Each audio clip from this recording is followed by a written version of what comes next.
Voter turnout was strong yesterday in Mahoning, Trumbull, and Columbiana counties. Several issues brought voters out to the polls. We'll run through a few of the big races and issues right now.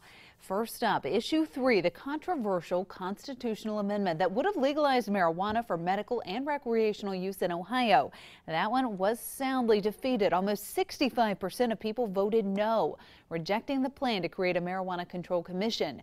Responsible Ohio says they may take another stab at the issue with a broader plan in 2016 that does not give exclusive growing rights. Issue 2 bans constitutional amendments that create monopolies or establish tax rates, as issue 3 would have done. This was a much closer race, with 52% of people saying yes and 48% of people saying no. The only other statewide measure in Ohio was issue 1, and voters overwhelmingly approved it, with more than 70% of people voting yes. That amendment will create a bipartisan commission to draw legislative district lines.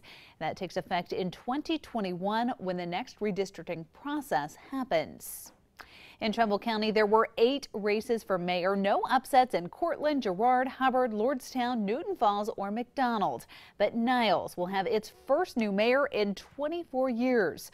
Ralph Infant was beat in the primary by Tom Scarnecchia. And Scarnecchia defeated writing candidate Barry Profato with 59% of the vote. Warren Mayor Doug Franklin will keep his job and get a second term. He defeated Warren native Dennis Blank, who was running as an independent candidate, by a total of 55 to 45%. Taking a look at some of the school levies on the ballot in Mahoning County, Poland wants to build a new school building and ask voters to approve a $4.5 million bond issue. And the voters refused to help pay for a new school, with 62% of people voting against that issue. It has been a hot topic in Poland since the 100-year-old buildings would be torn down if a new school was built.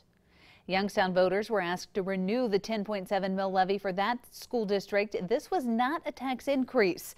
The emergency levy generates more than $5 million a year, and it will continue to do so. 53% of voters said yes. You can find complete election results for all of the issues and races at WKBN.com.